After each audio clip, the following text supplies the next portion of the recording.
আসসালামু আলাইকুম রহমতুল্লাহ। দর্শক কেমন আছেন আপনারা? আপনারা জানেন বাংলাদেশ ভারত উত্তেজনা সৃষ্টি হয়েছে, যে কোনো কারণে সংঘাত লাগতে পারে, এরকমই আভাস দিচ্ছে ভারতের গণমাধ্যম। তো আমরা বাংলাদেশ থেকে যতটুকু জানতে পেরেছি, বাংলাদেশ একটা বন্ধুসুলভ দেশ, সে দেশে কখনো সংঘাত আশা করে না। তো ভারত থেকে কিছু কিছু গণমাধ্যম থেকে জানা যাচ্ছে বা আমরা বুঝতে পারছি যে তারা এটা শান্তি চায় না, তারা একটা অশান্তি সৃষ্টি করছে। তারা পণ্য ক্ষেত্রে, পণ্য বাণিজ্য, আদার্স দেশের সার্বভৌমত্ব নিয়ে অনেক নানান সময় নানা কথা বলছে। তো আমরা আজকে একটি ভিডিও নিয়ে আপনাদের কাছ থেকে রিয়েক্ট করতে এসেছি। সেটা হলো শরীর জ্বলছে ভারতের, কলকাতার মানুষ না খেয়ে দিন কাটাচ্ছে। হ্যাঁ, এটা এটা আপনার চ্যানেল ইউনিক থেকে প্রচারিত হয়েছে। তো আসুন আমরা আজকে ভিডিওটা দেখি, এটা রিয়াকশনটা কি এটা বুঝতে পারছি না। তো একটু বুঝতে পারছি যে এটা ভারতে খুব উত্তেজনাপূর্ণ অবস্থায় রয়েছে এবং ভারতের বাংলাদেশকে ক্ষতি করার চেষ্টা করছে, কিন্তু সেক্ষেত্রে ভারতই ক্ষতিগ্রস্ত হচ্ছে। তো চলুন বন্ধুরা, আজকে আমরা ভিডিওটা শুরু করি, আমরা ভিডিওটা দেখি। 3, 2, 1 স্টার্ট। ওটা পিস অফ শিট, ওটা আমার দেশ নাকি? আমাদের ভারতবর্ষের লোকেরা একসাথে দাঁড়িয়ে পেচ্ছাপ করে দিলে ও মানচিত্র থেকে ভেসে বেরিয়ে চলে যাবে। ওটাকে আবার দেশ বলে বাপ বাপই থাকে। বন্ধুরা, বাংলাদেশকে টয়লেট করে ভাসাতে গিয়ে এখন নিজে বিপদে পড়েছে ভারত। কি বললো ভারত? বাংলাদেশকে প্রস্তাবে দেশের মানুষকে না খেয়ে মারতে চেয়েছিল ভারত, কিন্তু ভারতেরই এখন প্যান্ট টাইট হয়ে গিয়েছে। বাংলাদেশ ভারতের পেঁয়াজ কিনবে না, যার কারণে আবারও পাকিস্তান থেকে বাংলাদেশে পেঁয়াজ আসলো। আলু, পেঁয়াজ ও চিনি নিয়ে পাকিস্তানের জাহাজ আবারও চট্টগ্রামে এসেছে। এবার পাকিস্তান থেকে আরো বেশি কন্টেনার এসেছে।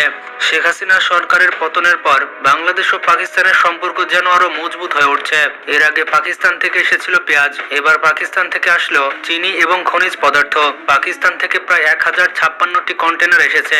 আর এখানে বলে রাখছি, ভারত যদি মনে করে যে বাংলাদেশ বন্ধু সুলভ দেশ, তো ভারত থেকে কোনো পণ্য বাংলাদেশে দেবে না, সেটা ভারতের ভুল সিদ্ধান্ত। কারণ বাংলাদেশের সাথে ভারতের পাশাপাশি অন্যান্য দেশের অনেক রাষ্ট্রের সাথে বাংলাদেশের সম্পর্ক রয়েছে।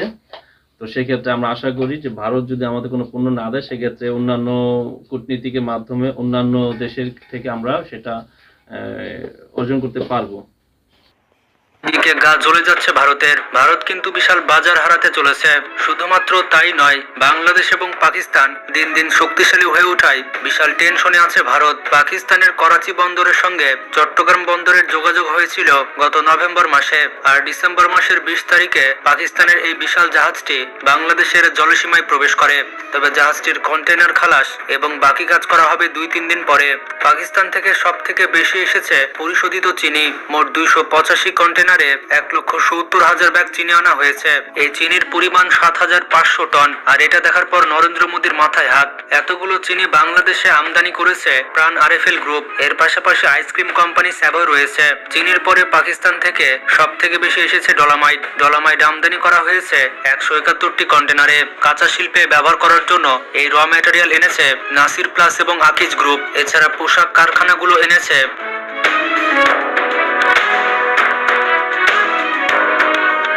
বিভিন্ন ধরনের কাপড়ের রোল। মোট 46টি কন্টেনারে রয়েছে এই বিশাল বিশাল কাপড়ের রোল। আলু আমদানি হয়েছে মোট 18টি কন্টেনারে।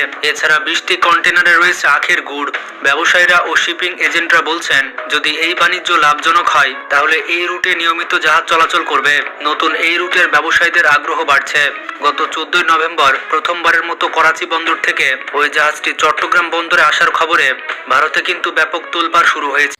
আমরা মিডিয়াও দেখতে পেয়েছি যে বিভিন্ন ধরনের গণমাধ্যমে বিভিন্ন উস্কানিমূলক বক্তব্য রাখছে। বাংলাদেশের প্রতি মনোভাব তাদের অন্যরকম। তো সেক্ষেত্রে আমরা এটা বাংলাদেশের থেকে এটা অবশ্যই এটা কাম্য নয়।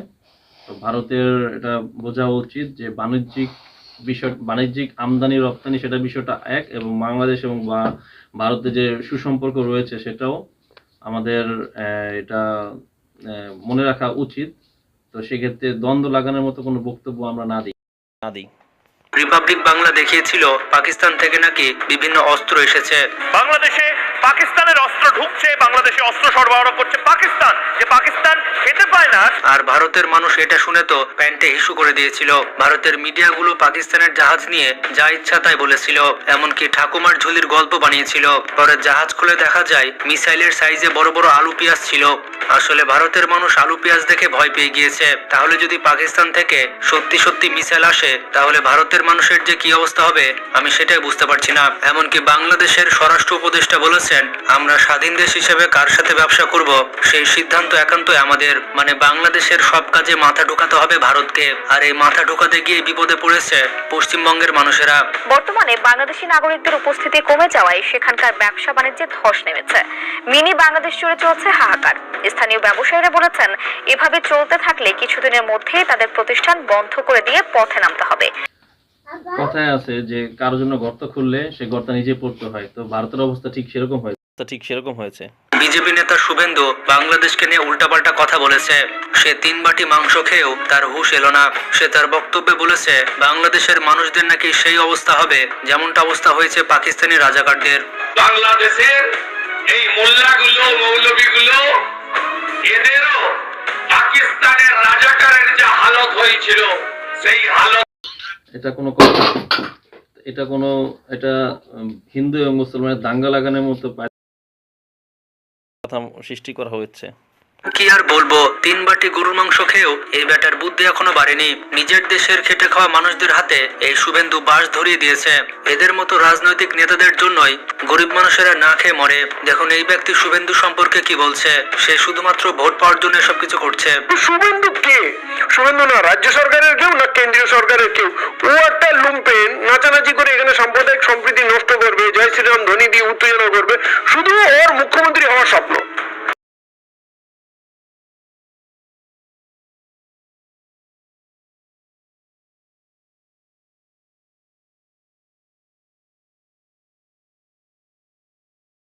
শিক্ষিত বল, এরা ভাবছে যে আমরা বাংলাদেশে ঢুকে যাবো, কক্সবাজারটা নিয়ে নেবো, ওইখান থেকে আমরা সমুদ্র পথে ডাইরেক্ট অ্যাক্সেস পেয়ে যাবো নর্থ ইস্টে। এসব স্বপ্ন দেখছে। বন্ধুরা, শুভেন্দু বাংলাদেশকে বাথরুম করাতে গিয়ে এখন নিজে বাথরুম করে দিয়েছে। সে রাস্তাঘাটে বের হতে পারছে না, মানুষ তাকে জুতা দিয়ে মারছে। শুভেন্দুকে বলে দিতে চাই, বাংলাদেশের মানুষ প্যান্টে বাথরুম করে না, বরঞ্চ আপনি গিয়ে দেখে আসুন ভারতের দিল্লিগামী ট্রেনে ভোরবেলায় আপনি দেখতে পাবেন যে কারা বাথরুম করছে। কমপক্ষে 5000 মানুষ রেল লাইনের ধারে হাতে পানি নিয়ে বসে গেছে বাথরুম করতে। আবার ভারতের বড় বড় পুলিশ অফিসার গরুর পেছন থেকে আশীর্বাদ নিয়ে থাকে এবং গোমূত্র পান করে থাকে। এর জন্য বলে ভারতের ঘর আছে, টয়লেট নাই, আর খাবার থাকতেও তারা গোবর খায়। আর কোন সভ্য সমাজ 2024 চলে গিয়ে 25 আস্তে আস্তে, এর মধ্যে কোন সভ্য সমাজ এই ধরনের প্রস্তাব নাপাক বস্তু পান করা, এটা কোন ধর্মে এটা কি সম্মত, স্বাস্থ্যসম্মত? এটা আমার বোধগম্য নয়। তো তারা হিন্দু, তাদের হিন্দু রাষ্ট্রের তাদের অনেক কিছু তারা মান্য করে। তো সেক্ষেত্রে এটা সভ্য জাতি, সভ্য সমাজ, এবং এই 2024-25 সালে এসে এটা আসলে একটা হাস্যকর অবস্থা। তাদের নিজেদের ধর্ম নিয়ে তারা চিন্তিত। মলম বিক্রেতা সাংবাদিক রয়েছে, সে বলে থাকে আলু পেঁয়াজ না দিলে নাকি বাংলাদেশিরা খেতে পারবে না। চিৎকার করে সোমবার থেকে যে কথাগুলো বলে যাচ্ছি, হক বিতর্ক, এটা অশ্লীলতা, চিরবির চিরবির চিরবির চিরবির করছে। আরে বাংলাদেশের কন্টেন্ট ক্রিয়েটর স্বপন আহমেদ, ওনাকে হকার সাংবাদিকের পদবি দিয়েছে, আসলে এটা ঠিক। ওনার যোগ্যতা ওটাই। সেরা কলকাতায় না গেলে কলকাতার মানুষই না খেয়ে মরবে। দুটো হোটেল রয়েছে, প্লাস আমার একটা রেস্টুরেন্ট রয়েছে। মানে মোটামুটি আমি কি বলবো, কয়েক লক্ষ টাকা আমরা এখন বর্তমানে আমি লুজিংয়ে আছি। আর এটা হয়তো ময়ূখ রঞ্জন জানে না, আর জানবেই বা কি করে? সে তো গোবর আর গোমূত্র পান করে। আসলে ময়ূখ রঞ্জনের কাছে ঘেউ ঘেউ ছাড়া কি আশা করা যায়? তার মাথার মধ্যে তো বুদ্ধি নেই, মাথার মধ্যে গোবর দিয়ে ভরা। তবে এবার ভারতকে আর ছাড় দিচ্ছে না বাংলাদেশ। মতন আমার সহপাঠীরা যারা আছে তারাও ডুবতে বসেছে। আপনারা ইন্ডিয়াতে আসুন, আপনারা কলকাতাতে আসুন, আপনাদের জন্য কলকাতা সেফ জায়গা। বাংলাদেশের উপর আর দাদাগিরি চলবে না। এই শুভেন্দু আমাদের রাফাল যুদ্ধ বিমানের ভয় দেখায়, কিন্তু শুভেন্দু জানে না আমরা কাউকে ভয় পাই না। আমরা যুদ্ধ করে দেশ স্বাধীন করেছি। বাংলাদেশের মানুষ চাইলে কলকাতাতে কৃত্রিম অভাব সৃষ্টি করতে পারে। আর অলরেডি কিছুটা করেছে। আমাদের এই অঞ্চলটা বাংলাদেশি দ্বারা পরিচালিত, এটা মিনি বাংলাদেশ বলা হয়, কারণ এই নিউ মার্কেট থেকে আরম্ভ করে পার্কেসির পর্যন্ত পুরো এই অঞ্চলটা বাংলাদেশি দ্বারা পরিচালিত হয়। এখানে লোকাল কোনো কাস্টমার এখানে আসে না। যেখানে ডেলি 5,000 মানে টুরিস্ট আসতেন বাংলাদেশি, সেখানে এখন 500 লোকও আসছেন না। ভারত কিছুদিন আগে তাদের বাঁধ খুলে দিয়ে বাংলাদেশের অনেক ফসল নষ্ট করে দিয়েছে। তাই বাংলাদেশের মানুষ এখন ভারত বয়কটের ডাক দিয়েছে। শুধুমাত্র মুখে নয়, বাস্তবে করে দেখে দিতে হবে ভারতকে। মার্কুই স্ট্রিটের একটি কোনায় বসে 20 বছর ধরে পেয়ারা বিক্রি করেন দক্ষিণ 24 পরগনার আলমগীর মৃধা। বাংলাদেশি পর্যটকরাই তার প্রধান ক্রেতা। ফলে এতদিন 3 সন্তানকে পড়াশোনা করিয়ে 2 ভাইয়ের সংসারে দিব্যি ভালোই চলছিল তার। তবে গেল কয়েক মাস ধরে তার ব্যবসা প্রায় বন্ধ হওয়ার মুখে। আগে যেখানে দিনে 25 কেজি পেয়ারা বিক্রি করতেন, আর এখন সেখানে 8 থেকে 10 কেজি পেয়ারাও বিক্রি করতে পারছেন না।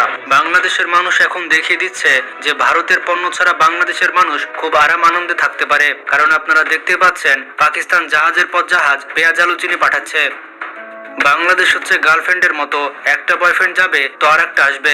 বাংলাদেশকে লাইন মারার জন্য অনেক দেশ আছে, আর ভারতের সাথে ব্রেকআপ করলেও বাংলাদেশের কোনো যায় আসে না। যে রেস্টুরেন্টগুলোতে একেবারে উপচে পড়তো বাংলাদেশি পর্যটকদের ভিড়, সেই রেস্টুরেন্টগুলোতেও এরকম খা খা। কি দেখলেন বন্ধুরা? আমি তো দেখে খুবই এক্সাইটেড, কারণ ভারত যা মনে করেছিল বাংলাদেশের ক্ষতি করবে, বাংলাদেশের বিভিন্ন পণ্য ডেলিভারি না দিয়ে বাংলাদেশকে ক্ষতিগ্রস্ত করে দাঙ্গা এবং অভাব সৃষ্টি করবে, সেটা সম্ভব হলো না। তো ওনারা নিজেরাই নিজের খাদে পড়েছে। তাদের ব্যবসা বাণিজ্য বন্ধ, হাসপাতাল হসপিটালের রোগী নেই, বিভিন্ন ট্যুরিস্ট হিসাবে বাংলাদেশ যেত সেটা তারা ইনকাম সোর্স বন্ধ। তো ভারত খুব চিন্তিত, ভারতে আসলেও ক্ষতিগ্রস্ত হয়ে পড়ছে। তো এইভাবে যদি ভারত মনে করে যে বাংলাদেশে ক্ষতি করে তারা পৃথিবীর মানচিত্রে তারা ধনী এবং সুখীতম দেশ হিসেবে প্রতিষ্ঠিত করবে, আসলে এটা ভুল। কারণ প্রতিবেশী রাষ্ট্র, প্রতিবেশী যদি ক্ষতিগ্রস্ত হয়, সেই ক্ষতির প্রভাবটা তার নিজের ঘরেও লাগে। যেমন অন্যের ঘরে আগুন লাগলে নিজের ঘরে খুশি না হয়ে পানি দেওয়া উচিত, কারণ কি ঘরে আগুন নিজেরও লাগতে পারে। তো আমরা আশা